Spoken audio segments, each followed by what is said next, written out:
반간계와 사항계. 한신이 초나라 정복을 완료하고 연나라의 항복까지 받아내자 한나라의 위세는 하늘을 찌를 듯했다. 천하의 정세가 이러하자 범증과 종림에는 항우에게 한나라 정벌을 추청했다. 요즘 한신이 위, 대, 조, 연에 네 나라를 평정하고 제 나라까지 넘본다고 하니 이대로 둔다면 화근이 더욱 커져 제거하기 어려울 것입니다. 하하, 그렇지 않아도 출정 준비가 끝나기만을 기다리고 있던 참이었어. 내 이번에야말로 기필코 유방과 한신을 사로잡아 지난날의 치욕을 씻고야 말겠어. 항우는 출정 준비에 더욱 박차를 가하게 했다.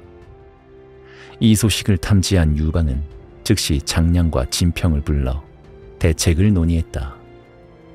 지금 한신이 여러 장수들과 함께 출정 중이거늘 이 틈을 노려 항우가 대군을 이끌고 온다니 이를 어찌하면 좋겠어. 영포는 멀리 국왕에 가 있고 왕릉은 노모의 참변 이후 병을 얻어 아직도 쾌차하지 못하고 있는데 과연 누가 항우를 대적하겠는가 말이오. 장량도 얼른 대책을 말하지 못하고 머뭇거리고 있을 때 초나라 사정에 밝은 진평이 먼저 입을 열었다. 폐하께서는 과히 근심치 마십시오. 시인에게 그에 대한 계책이 있습니다. 진평의 말에 유방은 두 눈을 크게 뜨고 물었다. 어서 그 계책을 말해 보구려. 지금 항우가 가장 신임하고 있는 신하는 범증, 종림의, 계포 등 대여섯 명에 불과합니다.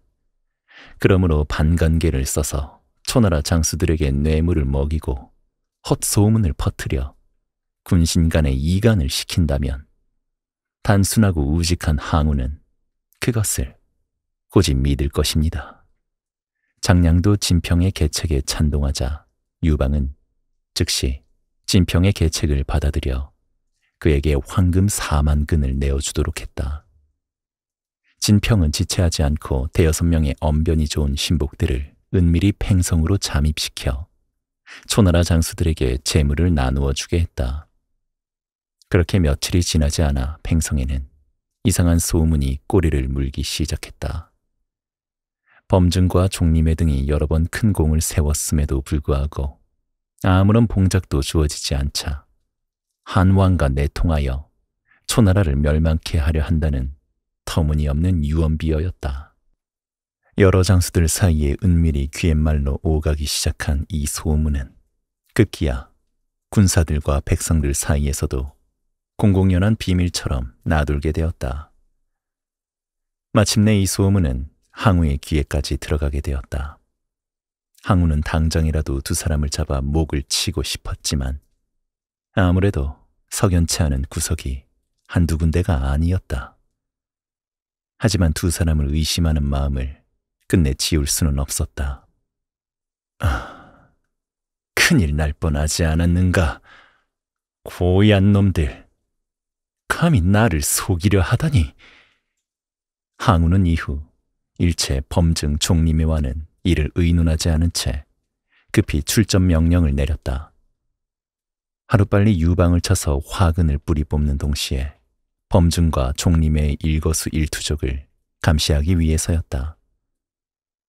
영양성 50리 밖에 도착해 진을 친 항우는 친히 선봉에 서서 맹렬하게 성을 공격했다. 그러나 성 안에서는 사흘이 지나도록 아무런 반응도 보이지 않았다. 항우는 조급함을 이기지 못하고 더욱 맹렬히 철포와 화전을 쏘아댔다. 항우의 이 같은 공격이 계속되자 장량과 진평이 유방 앞에 나아가 아뢰었다. 항우의 공격이 날이 갈수록 심해지고 있습니다. 더욱이 높은 사다리까지 수백 개를 만들고 있다고 하니 이대로 있다가는 성이 함락될까 두렵습니다. 이제 사자를 보내 항복의 뜻을 전하면 항우는 반드시 항복을 받아들일 것입니다. 항우가 과연 항복을 받아들일까? 유방이 결단을 내리지 못하자 장량은 자신있게 말했다.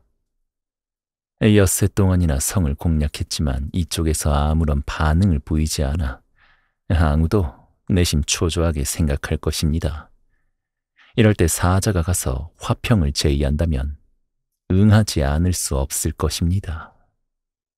유방은 장량의 계책에 따라 수아를 사자로 하여 항우의 진영으로 보냈다. 항우 앞에 당도한 수아는 엎드려 절을 한 다음 조용히 입을 열었다. 한왕이 고향을 잊지 못해 동으로 군마를 이끌고 나서긴 했으나 그 뜻이 결코 천하를 도모하는 데 있었던 것은 아닙니다. 향수를 이기지 못해 저지른 일이니 폐하께서 깊이 통촉하시어 군사를 거두어 주신다면 이제부터 영양을 경계로 삼아 한 발자국도 폐하의 땅을 넘보지 않겠다는 맹약을 하셨습니다.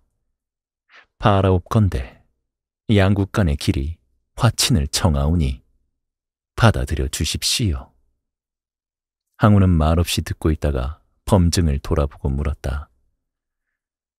생각지도 않게 유방이 화친을 구하고 있는데 이를 어떻게 생각하시오? 과연 범증은 머리를 가로저으며 강하게 반대했다.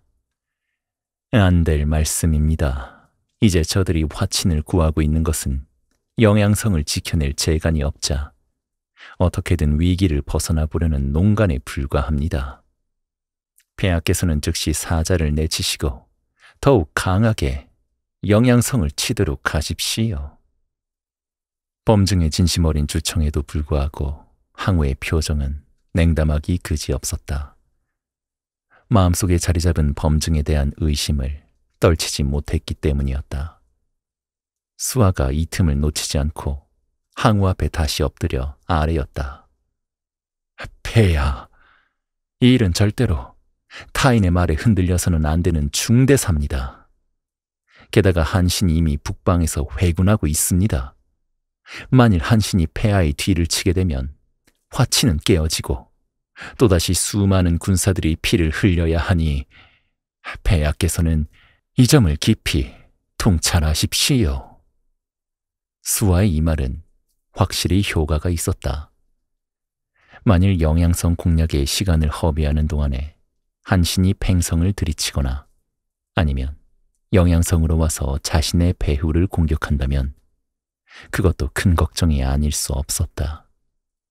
마침내 항우는 마음을 굳히고 수아에게 말했다. 짐이 이제 마음을 정했으니 그대는 먼저 돌아가라.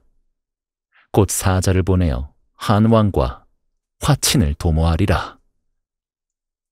수아가 항우 앞을 물러나가자 이 모양을 본 범증은 깊이 한숨만 쉴 따름이었다. 항우는 범증을 한번 흘끗 쳐다보고는 우자기를 불러 명을 내렸다. 그대는 영양성으로 가서 한왕에게 화친의 뜻을 전하고 성중의 허실도 함께 알아오도록 하라. 우자기가 명을 받고 영양성으로 가자 먼저 장량과 진평이 나와 반갑게 맞으며 화려하게 장식된 후당으로 안내했다. 뒤이어 산의 진미와 좋은 술을 내어 우자기를 극진히 대접하며 은근한 어조로 물었다. 범승상께선 그간 무양하십니까? 오늘은 무슨 좋은 기별을 가지고 오셨습니까? 아니올시다. 나는 범아부의 부탁으로 온 게 아니라 초패왕 폐하의 사자로 이곳에 온 것이요. 우자기의 말이 끝나자 장량과 진평의 안색이 싹 바뀌었다. 아, 그렇습니까? 우리는 또 범승상께서 보내신 분인 줄 알았습니다. 여봐라, 이분을 객사로 모시고 가서 정중히 대접하도록 하라. 장량과 진평은 이렇게 근시들을 불러 명하고는 그대로 횡하니 나가버렸다. 우자기는 의아하게 여기며 근시를 따라 객사로 돌아갈 수밖에 없었다. 객사로 들어가 보니 아까의 후당과는 딴판이었다. 차려놓은 음식도 초라하기 그지없었다. 내가 범아부의 부탁으로 온 사람이 아니라고 해서 이렇게 대접이 달라진단 말인가? 그렇다면 한간에 떠도는 소문이 사실이란 말인가? 우자기가 불쾌한 마음으로 한참을 앉아 있을 때 그제야 근신이 기별을 가지고 왔다. 대왕께서 이제야 기침하셨으니 들어가 보도록 하십시오. 우자기가 얼른 일어나 근신을 따라 객사를 나서자 맞은편에서 수아가 마중을 나왔다. 대왕께서 간밤에 과음을 하신 까닭에 오래도록 기다리시게 하고 말았습니다. 잠시 별채에서 기다리고 계시면 이 사람이 먼저 대왕을 뵙고 나오겠습니다. 수아는 우자기를 정전의 별채로 안내하더니 또다시 혼자 남겨두고 나가버렸다. 우자기는 별채 안을 둘러보았다. 사방의 책장에는 수천 권의 책이 쌓여 있었고 문갑 위에는 여러 가지 문서와 서류들이 정돈되어 있었다. 우자기는 자기도 모르게 문갑으로 다가가 서류들을 뒤적이다가 눈에 띄는 편지 한 통을 집어들었다. 뜻밖에도 그 편지는 범증이 유방에게 보내는 것이었다. 조폐왕이 비록 20만의 대군을 거느리고 왔다지만 먼 길을 행군한 터에 사기는 떨어지고 군량 또한 넉넉치 않습니다. 대왕께서는 속히 한신으로 하여금 팽성을 치도록 하십시오. 노신은 종림의 등과 더불어 내응할 것이오니 대왕께서는 속히 초나라를 멸하신 후 저희들에게 봉작을 내려주시기를 갈망합니다. 편지를 읽어본 우자기는 깜짝 놀라지 않을 수 없었다. 범증과 종림회가 한나라와 내통하여 초나라를 뒤엎으려 한다는 소문이 사실로 드러난 이상 이 일을 한시라도 빨리 항우에게 알려야 했다. 우자기는 주위를 둘러본 후 얼른 편지를 품속에 깊이 감췄다.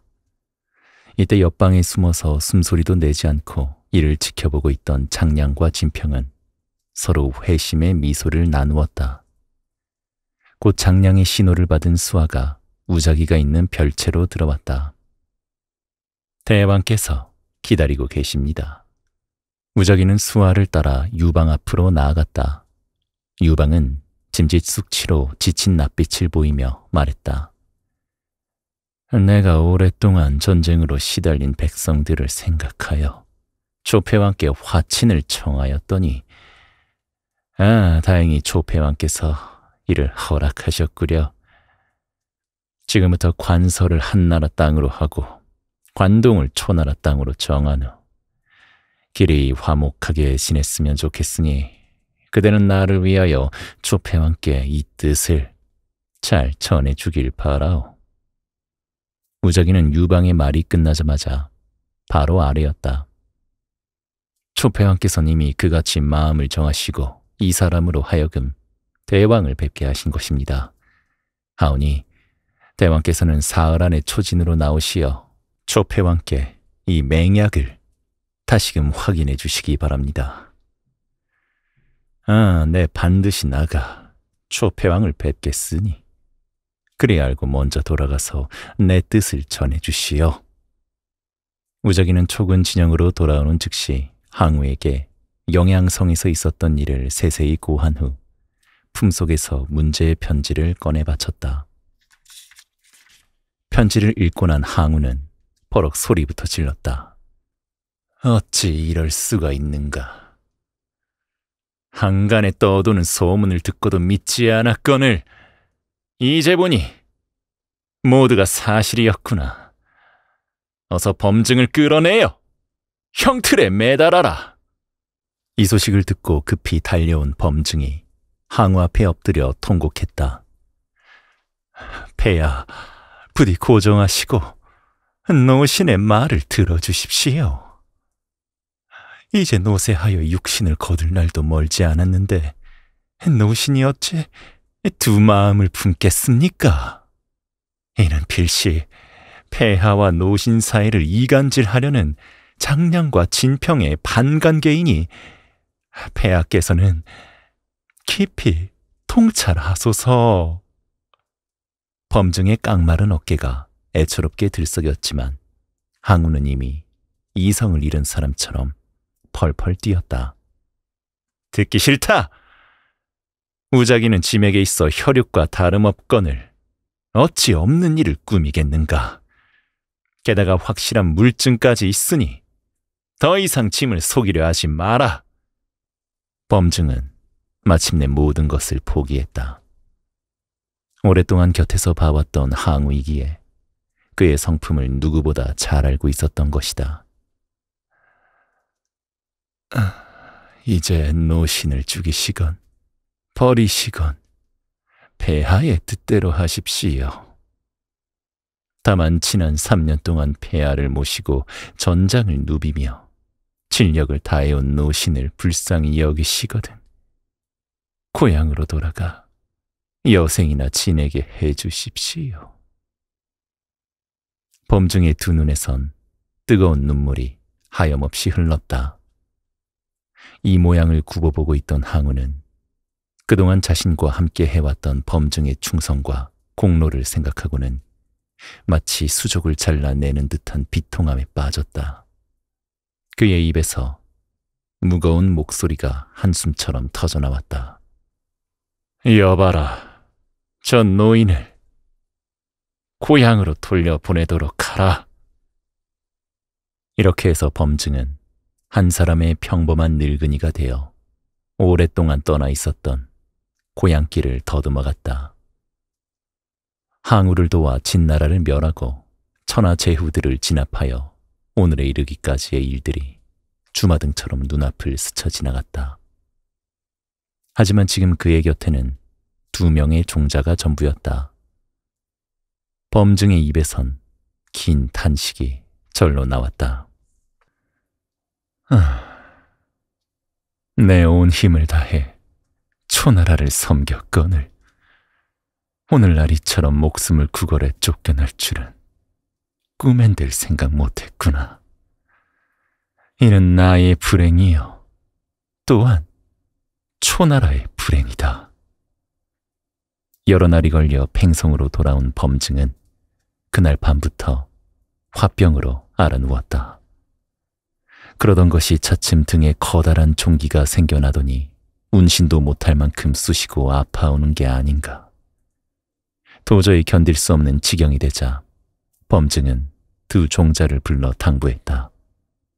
여기서 동쪽으로 100여리쯤에 가면 와우산이 있고 그곳에 양진이라는 백발 선인이 계신다.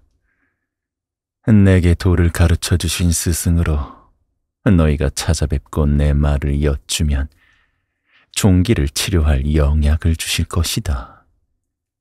2 종자는 범증의 부탁을 받고 즉시 와우산에 양진인을 찾아갔다. 가지고 온 황금과 비단을 양진인 앞에 예물로 올리며 범증의 말을 전하니 뜻밖에도 양진인의 대답은 냉랭하기 그지없었다. 범증이 40년 전에 내게로 와 도를 배우고 떠날 적에 너는 밀모와 기계를 좋아하니 극히 조심하고 반드시 덕 있는 주인을 찾아서 섬기도록 하라고 거듭 일렀건만 무도한 항우를 섬겨 백성을 괴롭게 했으니 하늘이 천벌을 내린 것이다. 그런 악한 자를 내 어찌 구해주겠느냐. 말을 마친 양진이는 그대로 돌아앉아 버렸다. 2 종자가 손이 발이 되도록 연신 빌었지만 양진이는 요지부동이었다. 2 종자는 한울 수 없이 그대로 팽성으로 돌아와 범증에게 양진인의 말을 그대로 전했다. 범증은 종자들이 전하는 말을 듣고는 긴 회한의 한숨을 내쉬고는 그대로 피를 토하며 땅바닥에 고꾸라졌다. 때는 대한 4년 4월의 일로 범증의 나이 71세였다. 항우는 범증이 운명했다는 소식을 듣고 주야로 눈물을 흘리며 애통해했다. 알 수 없는 분노에 사로잡혀 범증을 내쫓아 버리기는 했지만 막상 그가 죽고 나니 모든 것이 허무하게 느껴졌다. 장량과 진평의 간계에 떨어져 아까운 사람을 죽게 했구나. 우자기가 훔쳐온 편지에 진위도 가리지 않고 노구를 이끌고 진력을 다해온 범증을 죽음으로 내몰다니 항우는 생각할수록 후회 막급이었다. 그는 범증의 장례를 성대히 치르도록 명한 후 종리매를 불러 당부했다. 짐의 불찰로 적의 간계에 속은 것이 참으로 분하구려. 짐이 잠시 그대를 의심했으되 그대는 섭섭해 말고 한마음으로 더욱 충성하기 바라오.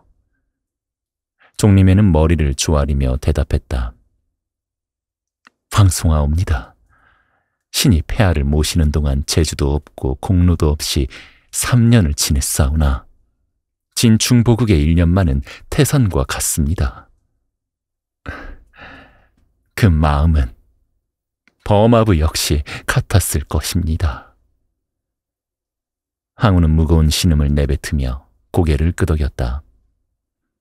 범증의 장례가 끝나자 항우는 항백을 군사로 삼아 다시금 군마를 정돈하여 영양성을 사방으로 포위하고 공격할 것을 명령했다. 팽성에 남아있던 몇 개의 부대까지 불러들여 이번 기회에 반드시 영양성을 깨트리고 유방을 사로잡아 철천지 한을 풀겠다는 비장한 각오였다. 급보를 접한 한왕은 두려운 마음에 긴급히 망료들을 소집했다. 한신은 아직도 돌아올 가망이 묘연한데 이 성 안에 항우를 대적할 만한 장수가 없으니 이 일을 어찌한단 말이요. 장량 역시 우려를 표시했다. 과연 큰 걱정입니다.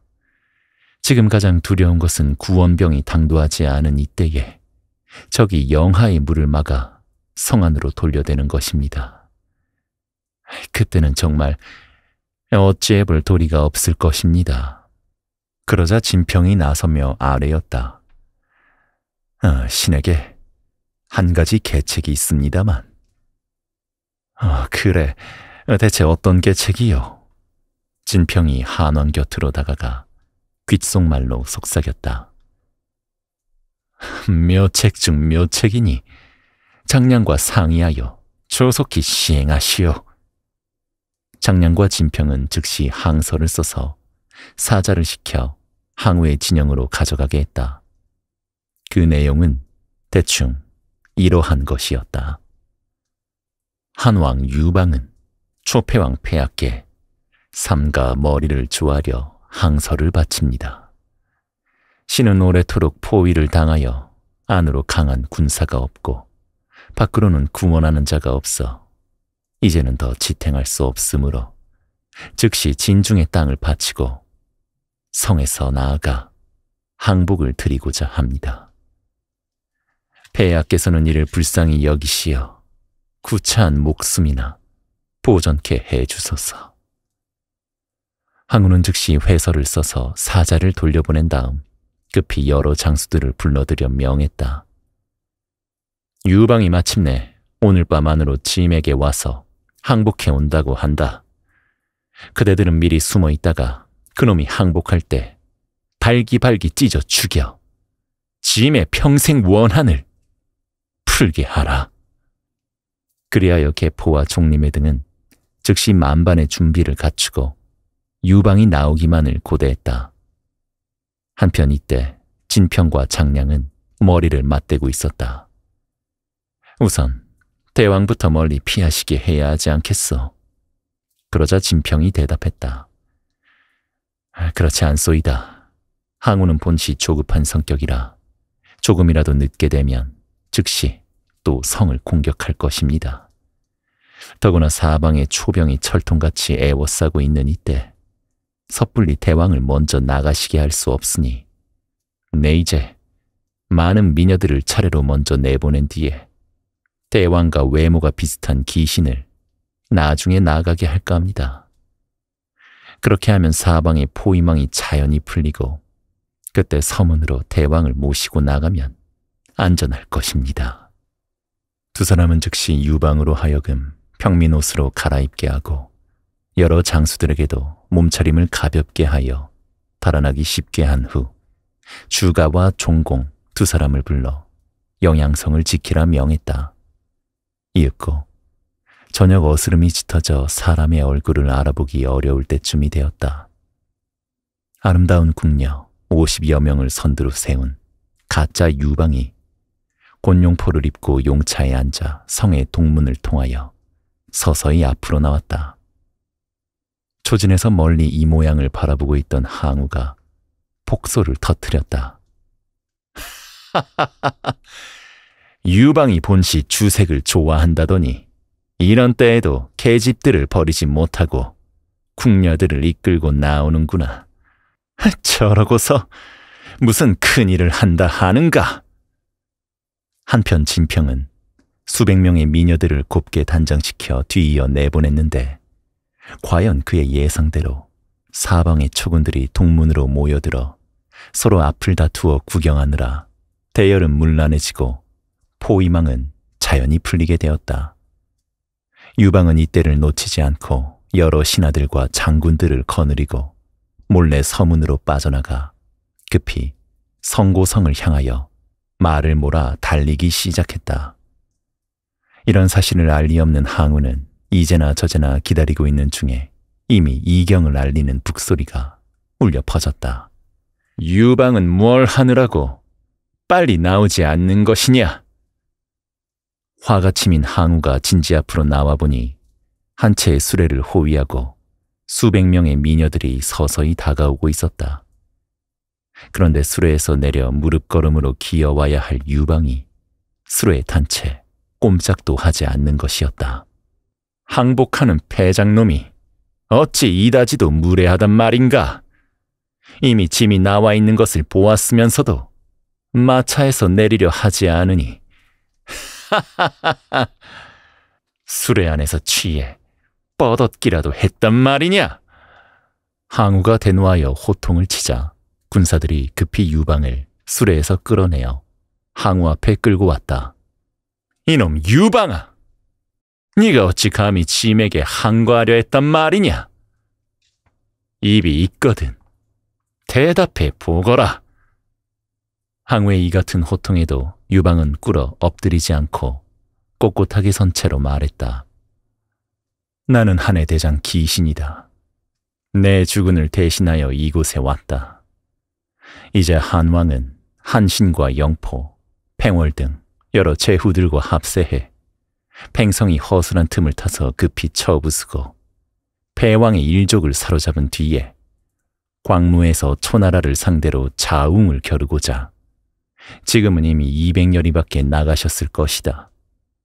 아까 서신을 보내어 항복하려 했음은 전부 우리의 묘계였다.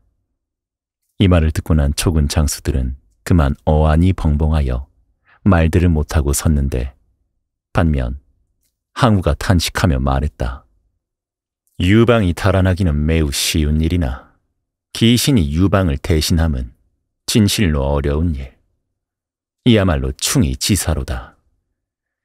짐에게는 문무에 탁월한 장수가 많다. 하지만 저와 같은 장수는 한 사람도 없느니라. 항우는 기신을 죽이고 싶지 않아 투항하기를 권했다. 하지만 기신은 목청을 돋우어 소리쳤다. 대장부가 주인을 섬김에는 오직 충심 하나만 있을 뿐 결코 두 마음이 없다. 설사 이목이 땅 위에 떨어진다 해도 원숭이 새끼에게는 항복할 수 없다. 이렇게 오히려 항우를 크게 꾸짖어 초군 장수들 앞에서 얼굴을 들지 못하게 몰아세우자 크게 노한 항우는 군사들에게 명하여 나무단을 쌓고 그 위에 기신을 세운 다음 불을 지르게 했다.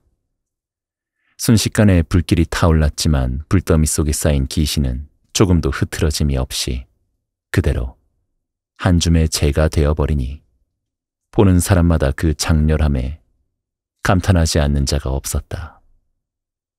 이렇게 해서 항우는 반간계의 소가 범증을 잃고 사한계의 소가 숙적 유방을 사로잡을 수 있는 천재 이루의 기회를 놓치게 되었던 것이다.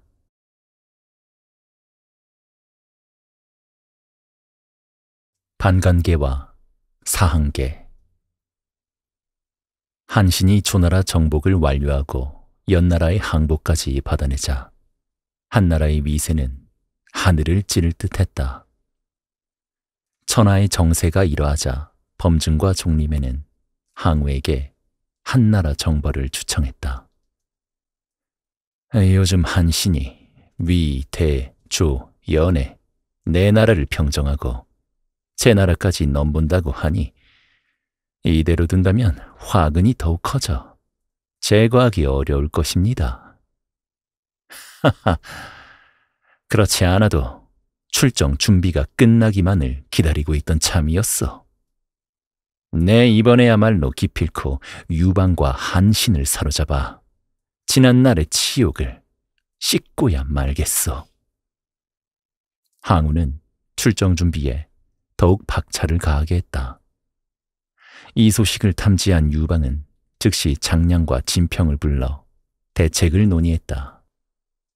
지금 한신이 여러 장수들과 함께 출정 중이거늘 이 틈을 노려 항우가 대군을 이끌고 온다니 이를 어찌하면 좋겠어. 영포는 멀리 국왕에 가 있고 왕릉은 노모의 참변 이후 병을 얻어 아직도 쾌차하지 못하고 있는데 과연 누가 항우를 대적하겠는가 말이오. 장량도 얼른 대책을 말하지 못하고 머뭇거리고 있을 때 초나라 사정에 밝은 진평이 먼저 입을 열었다. 폐하께서는 과히 근심치 마십시오. 시인에게 그에 대한 계책이 있습니다. 진평의 말에 유방은 두 눈을 크게 뜨고 물었다. 어서 그 계책을 말해 보구려. 지금 항우가 가장 신임하고 있는 신하는 범증, 종림의, 계포 등 대여섯 명에 불과합니다. 그러므로 반간계를 써서 초나라 장수들에게 뇌물을 먹이고 헛소문을 퍼뜨려 군신 간의 이간을 시킨다면 단순하고 우직한 항우는 그것을 고집 믿을 것입니다. 장량도 진평의 계책에 찬동하자 유방은 즉시 진평의 계책을 받아들여 그에게 황금 4만 근을 내어주도록 했다. 진평은 지체하지 않고 대여섯 명의 언변이 좋은 신복들을 은밀히 팽성으로 잠입시켜 초나라 장수들에게 재물을 나누어 주게 했다. 그렇게 며칠이 지나지 않아 팽성에는 이상한 소문이 꼬리를 물기 시작했다. 범증과 종림의 등이 여러 번 큰 공을 세웠음에도 불구하고 아무런 봉작도 주어지지 않자 한왕과 내통하여 초나라를 멸망케 하려 한다는 터무니없는 유언비어였다. 여러 장수들 사이에 은밀히 귀갯말로 오가기 시작한 이 소문은 급기야 군사들과 백성들 사이에서도 공공연한 비밀처럼 나돌게 되었다. 마침내 이 소문은 항우의 귀에까지 들어가게 되었다. 항우는 당장이라도 두 사람을 잡아 목을 치고 싶었지만 아무래도 석연치 않은 구석이 한두 군데가 아니었다. 하지만 두 사람을 의심하는 마음을 끝내 지울 수는 없었다. 큰일 날 뻔하지 않았는가? 고얀 놈들, 감히 나를 속이려 하다니. 항우는 이후 일체 범증 종림회와는 이를 의논하지 않은 채 급히 출전 명령을 내렸다. 하루빨리 유방을 쳐서 화근을 뿌리 뽑는 동시에 범증과 종림의 일거수일투족을 감시하기 위해서였다. 영양성 50리 밖에 도착해 진을 친 항우는 친히 선봉에 서서 맹렬하게 성을 공격했다. 그러나 성 안에서는 사흘이 지나도록 아무런 반응도 보이지 않았다. 항우는 조급함을 이기지 못하고 더욱 맹렬히 철포와 화전을 쏘아댔다.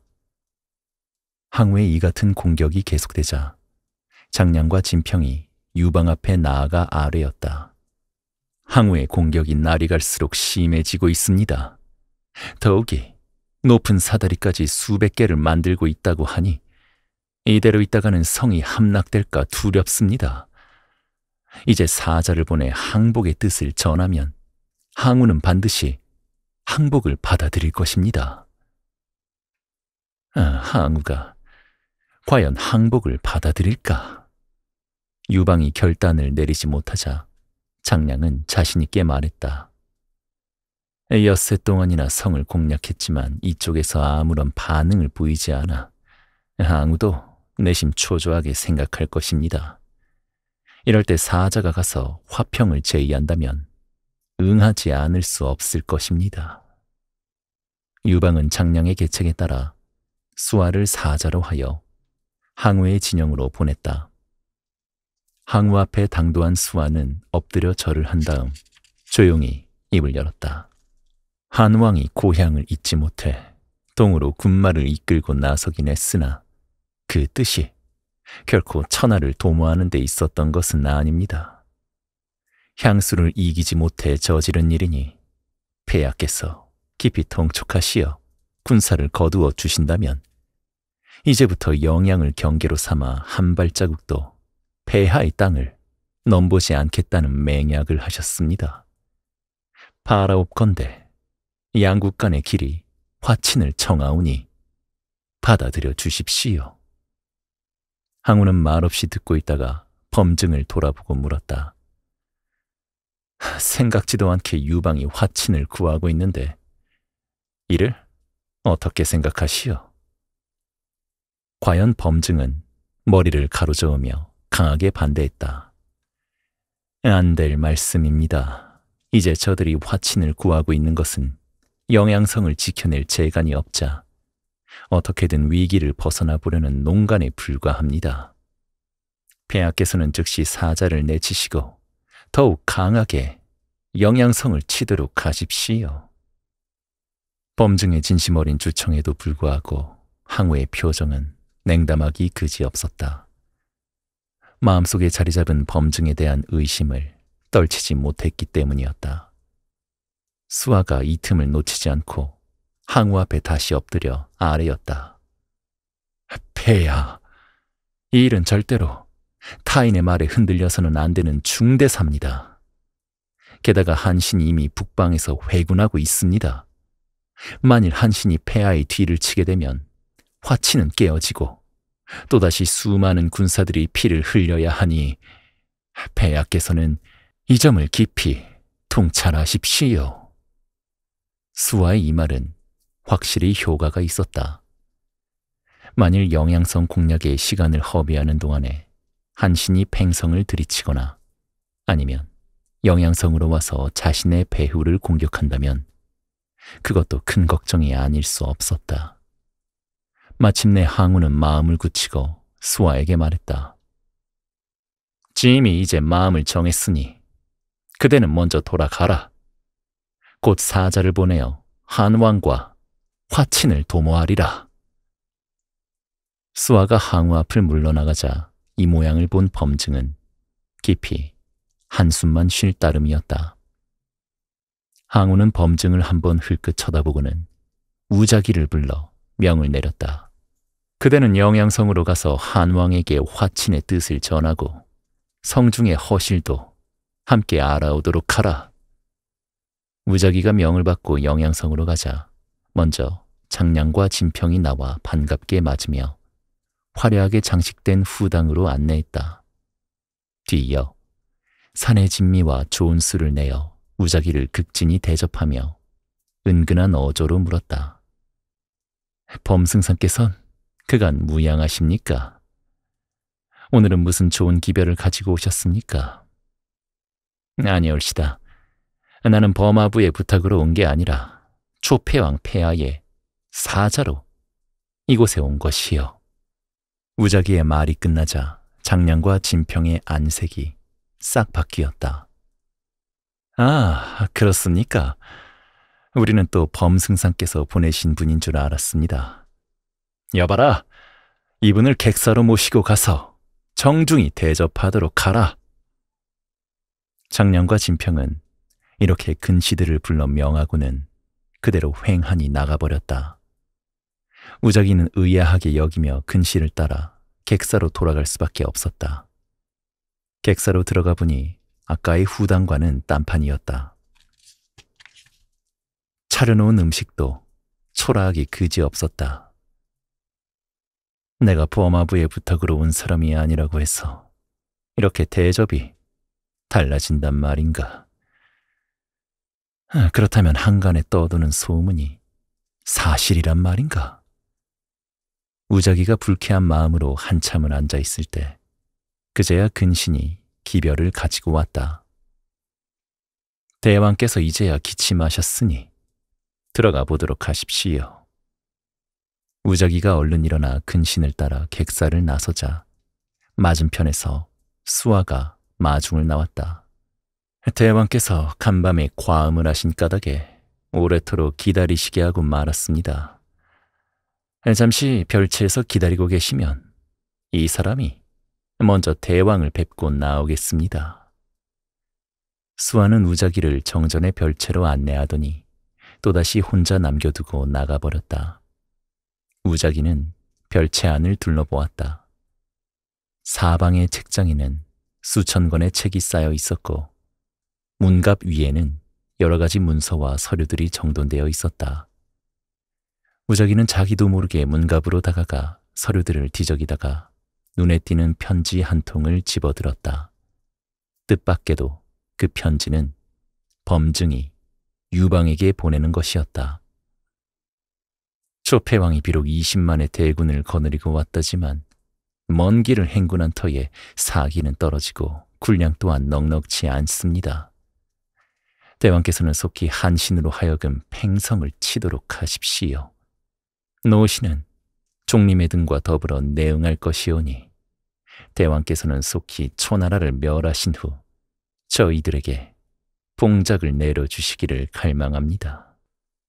편지를 읽어본 우자기는 깜짝 놀라지 않을 수 없었다. 범증과 종림회가 한나라와 내통하여 초나라를 뒤엎으려 한다는 소문이 사실로 드러난 이상 이 일을 한시라도 빨리 항우에게 알려야 했다. 우자기는 주위를 둘러본 후 얼른 편지를 품속에 깊이 감췄다. 이때 옆방에 숨어서 숨소리도 내지 않고 이를 지켜보고 있던 장량과 진평은 서로 회심의 미소를 나누었다. 곧 장량의 신호를 받은 수아가 우자기가 있는 별채로 들어왔다. 대왕께서 기다리고 계십니다. 우자기는 수아를 따라 유방 앞으로 나아갔다. 유방은 짐짓 숙치로 지친 낯빛을 보이며 말했다. 내가 오랫동안 전쟁으로 시달린 백성들을 생각하여 조폐왕께 화친을 청하였더니 다행히 조폐왕께서 이를 허락하셨구려. 지금부터 관서를 한나라 땅으로 하고 관동을 초나라 땅으로 정한 후 길이 화목하게 지냈으면 좋겠으니 그대는 나를 위하여 조폐왕께 이 뜻을 잘 전해주길 바라오. 우자기는 유방의 말이 끝나자마자 바로 아래였다. 조폐왕께서는 이미 그같이 마음을 정하시고 이 사람으로 하여금 대왕을 뵙게 하신 것입니다. 하오니 대왕께서는 사흘 안에 초진으로 나오시어 조폐왕께 이 맹약을 다시금 확인해 주시기 바랍니다. 내 반드시 나가 조폐왕을 뵙겠으니 그리 알고 먼저 돌아가서 내 뜻을 전해주시오. 우자기는 촉은 진영으로 돌아오는 즉시 항우에게 영양성에서 있었던 일을 세세히 고한 후 품속에서 문제의 편지를 꺼내 바쳤다. 편지를 읽고 난 항우는 버럭 소리부터 질렀다. 어찌 이럴 수가 있는가. 한간에 떠도는 소문을 듣고도 믿지 않았거늘 이제 보니 모두가 사실이었구나. 어서 범증을 끌어내어 형틀에 매달아라. 이 소식을 듣고 급히 달려온 범증이 항우 앞에 엎드려 통곡했다. 폐하, 부디 고정하시고 노신의 말을 들어주십시오. 이제 노쇠하여 육신을 거둘 날도 멀지 않았는데 노신이 어째 두 마음을 품겠습니까? 이는 필시 폐하와 노신 사이를 이간질하려는 장량과 진평의 반간계이니 폐하께서는 깊이 통찰하소서. 범증의 깡마른 어깨가 애처롭게 들썩였지만 항우는 이미 이성을 잃은 사람처럼 펄펄 뛰었다. 듣기 싫다. 우자기는 짐에게 있어 혈육과 다름없거늘 어찌 없는 일을 꾸미겠는가. 게다가 확실한 물증까지 있으니 더 이상 짐을 속이려 하지 마라. 범증은 마침내 모든 것을 포기했다. 오랫동안 곁에서 봐왔던 항우이기에 그의 성품을 누구보다 잘 알고 있었던 것이다. 이제 노신을 죽이시건 버리시건 폐하의 뜻대로 하십시오. 다만 지난 3년 동안 폐하를 모시고 전장을 누비며 진력을 다해온 노신을 불쌍히 여기시거든 고향으로 돌아가 여생이나 지내게 해주십시오. 범증의 두 눈에선 뜨거운 눈물이 하염없이 흘렀다. 이 모양을 굽어보고 있던 항우는 그동안 자신과 함께 해왔던 범증의 충성과 공로를 생각하고는 마치 수족을 잘라내는 듯한 비통함에 빠졌다. 그의 입에서 무거운 목소리가 한숨처럼 터져나왔다. 여봐라, 저 노인을 고향으로 돌려보내도록 하라. 이렇게 해서 범증은 한 사람의 평범한 늙은이가 되어 오랫동안 떠나 있었던 고향길을 더듬어갔다. 항우를 도와 진나라를 멸하고 천하제후들을 진압하여 오늘에 이르기까지의 일들이 주마등처럼 눈앞을 스쳐 지나갔다. 하지만 지금 그의 곁에는 2명의 종자가 전부였다. 범증의 입에선 긴 탄식이 절로 나왔다. 내 온 힘을 다해 초나라를 섬겼거늘 오늘날 이처럼 목숨을 구걸해 쫓겨날 줄은 꿈엔들 생각 못했구나. 이는 나의 불행이요 또한 초나라의 불행이다. 여러 날이 걸려 팽성으로 돌아온 범증은 그날 밤부터 화병으로 앓아누웠다. 그러던 것이 차츰 등에 커다란 종기가 생겨나더니 운신도 못할 만큼 쑤시고 아파오는 게 아닌가.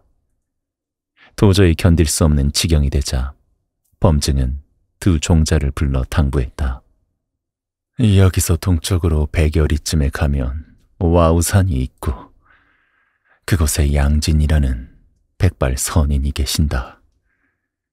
내게 도를 가르쳐 주신 스승으로 너희가 찾아뵙고 내 말을 엿주면 종기를 치료할 영약을 주실 것이다. 2 종자는 범증의 부탁을 받고 즉시 와우산에 양진인을 찾아갔다. 가지고 온 황금과 비단을 양진인 앞에 예물로 올리며 범증의 말을 전하니 뜻밖에도 양진인의 대답은 냉랭하기 그지없었다. 범증이 40년 전에 내게로 와 도를 배우고 떠날 적에 너는 밀모와 기계를 좋아하니 극히 조심하고 반드시 덕 있는 주인을 찾아서 섬기도록 하라고 거듭 일렀건만 무도한 항우를 섬겨 백성을 괴롭게 했으니 하늘이 천벌을 내린 것이다. 그런 악한 자를 내 어찌 구해주겠느냐. 말을 마친 양진이는 그대로 돌아앉아 버렸다. 2 종자가 손이 발이 되도록 연신 빌었지만 양진이는 요지부동이었다. 2 종자는 한울 수 없이 그대로 팽성으로 돌아와 범증에게 양진인의 말을 그대로 전했다.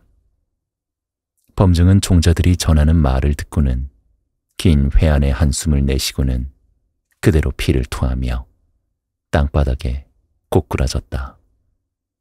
때는 대한 4년 4월의 일로 범증의 나이 71세였다. 항우는 범증이 운명했다는 소식을 듣고 주야로 눈물을 흘리며 애통해했다. 알 수 없는 분노에 사로잡혀 범증을 내쫓아 버리기는 했지만 막상 그가 죽고 나니 모든 것이 허무하게 느껴졌다. 짐이 장량과 진평의 간계에 떨어져 아까운 사람을 죽게 했구나. 우자기가 훔쳐온 편지에 진위도 가리지 않고 노그를 이끌고 진력을 다해온 범증을 죽음으로 내몰다니 항우는 생각할수록 후회 막급이었다. 그는 범증의 장례를 성대히 치르도록 명한 후 종리매를 불러 당부했다. 짐의 불찰로 적의 간계에 속은 것이 참으로 분하구려. 짐이 잠시 그대를 의심했으되 그대는 섭섭해 말고 한마음으로 더욱 충성하기 바라오. 종리매는 머리를 조아리며 대답했다. 방송하옵니다. 신이 폐하를 모시는 동안 재주도 없고 공로도 없이 3년을 지냈사오나 진충보국의 1년만은 태산과 같습니다.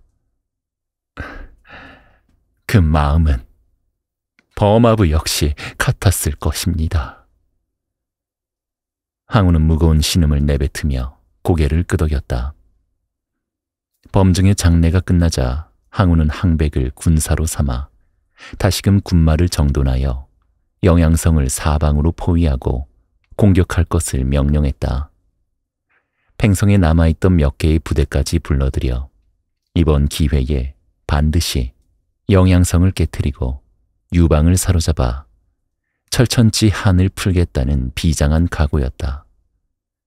급보를 접한 한왕은 두려운 마음에 긴급히 망료들을 소집했다. 한신은 아직도 돌아올 가망이 묘연한데 이 성안에 항우를 대적할 만한 장수가 없으니 이 일을 어찌한단 말이요. 장량 역시 우려를 표시했다. 과연 큰 걱정입니다. 지금 가장 두려운 것은 구원병이 당도하지 않은 이때에 적이 영하의 물을 막아 성안으로 돌려대는 것입니다. 그때는 정말 어찌해 볼 도리가 없을 것입니다. 그러자 진평이 나서며 아뢰었다. 신에게 한 가지 계책이 있습니다만. 그래, 대체 어떤 계책이요? 진평이 한왕 곁으로 다가가 귓속말로 속삭였다. 묘책 중 묘책이니 장량과 상의하여 조속히 시행하시오. 장량과 진평은 즉시 항서를 써서 사자를 시켜 항우의 진영으로 가져가게 했다. 그 내용은 대충 이러한 것이었다. 한왕 유방은 초패왕 폐하께 삼가 머리를 조아려 항서를 바칩니다. 신은 오래토록 포위를 당하여 안으로 강한 군사가 없고 밖으로는 구원하는 자가 없어 이제는 더 지탱할 수 없으므로 즉시 진중의 땅을 바치고 성에서 나아가 항복을 드리고자 합니다. 폐하께서는 이를 불쌍히 여기시어 구차한 목숨이나 보전케 해주소서. 항우는 즉시 회서를 써서 사자를 돌려보낸 다음 급히 여러 장수들을 불러들여 명했다. 유방이 마침내 오늘 밤 안으로 짐에게 와서 항복해 온다고 한다. 그대들은 미리 숨어 있다가 그놈이 항복할 때 발기발기 찢어 죽여 짐의 평생 원한을 풀게 하라. 그리하여 계포와 종림의 등은 즉시 만반의 준비를 갖추고 유방이 나오기만을 고대했다. 한편 이때 진평과 장량은 머리를 맞대고 있었다. 우선 대왕부터 멀리 피하시게 해야 하지 않겠소? 그러자 진평이 대답했다. 그렇지 않소이다. 항우는 본시 조급한 성격이라 조금이라도 늦게 되면 즉시 또 성을 공격할 것입니다. 더구나 사방에 초병이 철통같이 애워싸고 있는 이때 섣불리 대왕을 먼저 나가시게 할 수 없으니 내 이제 많은 미녀들을 차례로 먼저 내보낸 뒤에 대왕과 외모가 비슷한 기신을 나중에 나가게 할까 합니다. 그렇게 하면 사방의 포위망이 자연히 풀리고 그때 서문으로 대왕을 모시고 나가면 안전할 것입니다. 두 사람은 즉시 유방으로 하여금 평민 옷으로 갈아입게 하고 여러 장수들에게도 몸차림을 가볍게 하여 달아나기 쉽게 한 후 주가와 종공 두 사람을 불러 영양성을 지키라 명했다. 이윽고 저녁 어스름이 짙어져 사람의 얼굴을 알아보기 어려울 때쯤이 되었다. 아름다운 궁녀 50여 명을 선두로 세운 가짜 유방이 곤용포를 입고 용차에 앉아 성의 동문을 통하여 서서히 앞으로 나왔다. 초진에서 멀리 이 모양을 바라보고 있던 항우가 폭소를 터뜨렸다. 유방이 본시 주색을 좋아한다더니 이런 때에도 계집들을 버리지 못하고 궁녀들을 이끌고 나오는구나. 저러고서 무슨 큰일을 한다 하는가? 한편 진평은 수백 명의 미녀들을 곱게 단장시켜 뒤이어 내보냈는데 과연 그의 예상대로 사방의 초군들이 동문으로 모여들어 서로 앞을 다투어 구경하느라 대열은 문란해지고 포위망은 자연히 풀리게 되었다. 유방은 이때를 놓치지 않고 여러 신하들과 장군들을 거느리고 몰래 서문으로 빠져나가 급히 성고성을 향하여 말을 몰아 달리기 시작했다. 이런 사실을 알 리 없는 항우는 이제나 저제나 기다리고 있는 중에 이미 이경을 알리는 북소리가 울려 퍼졌다. 유방은 뭘 하느라고 빨리 나오지 않는 것이냐? 화가 치민 항우가 진지 앞으로 나와보니 한 채의 수레를 호위하고 수백 명의 미녀들이 서서히 다가오고 있었다. 그런데 수레에서 내려 무릎걸음으로 기어와야 할 유방이 수레에 탄 채 꼼짝도 하지 않는 것이었다. 항복하는 패장놈이 어찌 이다지도 무례하단 말인가? 이미 짐이 나와 있는 것을 보았으면서도 마차에서 내리려 하지 않으니 수레 안에서 취해 뻗었기라도 했단 말이냐? 항우가 대노하여 호통을 치자 군사들이 급히 유방을 수레에서 끌어내어 항우 앞에 끌고 왔다. 이놈 유방아! 네가 어찌 감히 짐에게 항거하려 했단 말이냐? 입이 있거든 대답해 보거라. 항우의 이 같은 호통에도 유방은 꿇어 엎드리지 않고 꼿꼿하게 선 채로 말했다. 나는 한해 대장 기신이다. 내 주군을 대신하여 이곳에 왔다. 이제 한왕은 한신과 영포, 팽월 등 여러 제후들과 합세해 팽성이 허술한 틈을 타서 급히 쳐부수고 패왕의 일족을 사로잡은 뒤에 광무에서 초나라를 상대로 자웅을 겨루고자 지금은 이미 200여리밖에 나가셨을 것이다. 아까 서신을 보내어 항복하려 했음은 전부 우리의 묘계였다. 이 말을 듣고 난 초군 장수들은 그만 어안이 벙벙하여 말들을 못하고 섰는데 반면 항우가 탄식하며 말했다. 유방이 달아나기는 매우 쉬운 일이나 기신이 유방을 대신함은 진실로 어려운 일. 이야말로 충이 지사로다. 짐에게는 문무에 탁월한 장수가 많다. 하지만 저와 같은 장수는 한 사람도 없느니라. 항우는 기신을 죽이고 싶지 않아 투항하기를 권했다. 하지만 기신은 목청을 돋우어 소리쳤다. 대장부가 주인을 섬김에는 오직 충심 하나만 있을 뿐 결코 두 마음이 없다. 설사 이목이 땅 위에 떨어진다 해도 원숭이 새끼에게는 항복할 수 없다. 이렇게 오히려 항우를 크게 꾸짖어 초군 장수들 앞에서 얼굴을 들지 못하게 몰아세우자 크게 노한 항우는 군사들에게 명하여 나무단을 쌓고 그 위에 기신을 세운 다음 불을 지르게 했다. 순식간에 불길이 타올랐지만 불더미 속에 쌓인 기신은 조금도 흐트러짐이 없이 그대로 한 줌의 재가 되어버리니 보는 사람마다 그 장렬함에 감탄하지 않는 자가 없었다. 이렇게 해서 항우는 반간계의 소가 범증을 잃고 사한계의 소가 숙적 유방을 사로잡을 수 있는 천재 이루의 기회를 놓치게 되었던 것이다.